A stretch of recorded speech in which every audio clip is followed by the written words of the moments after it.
Hello friends, I am Dr Sourabh Patwardhan from Nandadeep Eye Hospital, FECO SICS Training Center, Sangli, Maharashtra, India. And in this video, I'll be speaking about interesting case of morgagnian cataract, which was referred to me as a subluxated cataract, and it's quite common because when you watch it on slit lamp, sometimes it gives you an illusion that it's a subluxated bag, but if you watch carefully, you will find the bag is intact. But of course, these eyes may have weak zonules, and one has to be prepared for that. So there are certain issues with the morgagnian cataract. The nucleus is shrunken, so during capsulorhexis there is no support of the nucleus, so it's better to use the capsulorhexis forceps. These morgagnian cataracts are hard, they are mobile, and sometimes you have to do little bit of anterior phaco, so it's best to use the best dispersive OVD. I use hylucoat or viscoat to coat the endothelium. The first nick is made using the cystitome over the nucleus, and then we have to shift to microcapsulorhexis forceps. The basic principle is to use always the tangential pull.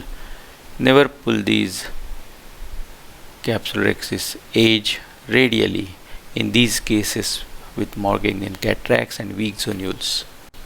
Now here I wanted to make it a bit bigger, but unfortunately the capsulorhexis edge closed.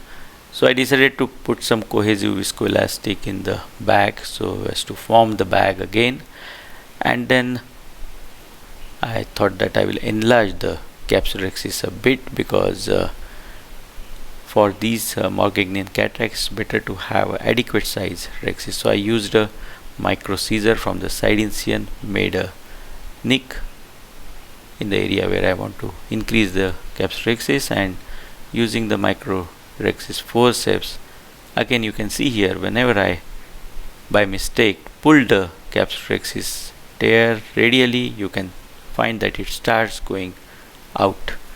So I change my angle, use the side port incision for the microcapsulorhexis forceps, and you can see now holding it, I started pulling it tangentially, and I'm holding the bag with Sinski, and I could complete it. But this is the care you have to take.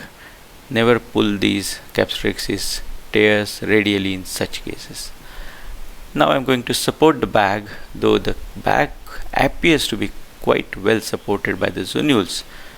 I know there is some zonular weakness, so I want to support the bag using the capsular tension ring, and this is the method to do it. But here, as you can see, I released the capsular tension ring a bit earlier, so I just thought that it might have gone into the sulcus at the end, so maybe one end was still in the sulcus. So here the idea is to make a burrow or a hole, at least the area where I can push the phaco probe in from, and then do a horizontal chop. So I'm going to use a blunt Sinski here.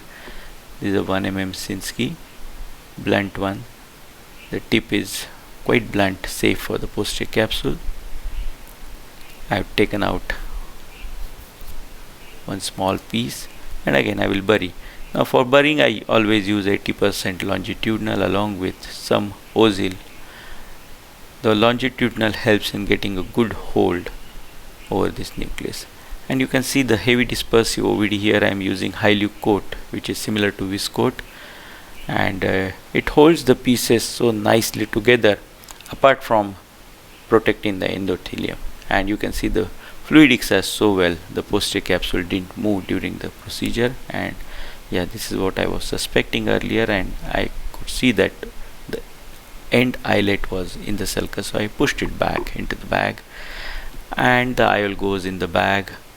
The bag appears very stable, so fortunately we don't have to add any CONE or CT segment in such case here where the bag was well supported. So all steps went well. You could see the little things you have to observe during such cases. Some use scaffold technique, put the IOL in the bag before proceeding to phaco. I don't do it.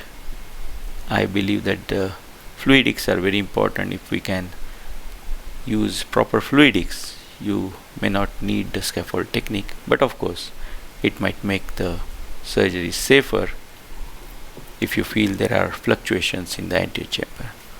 Thank you.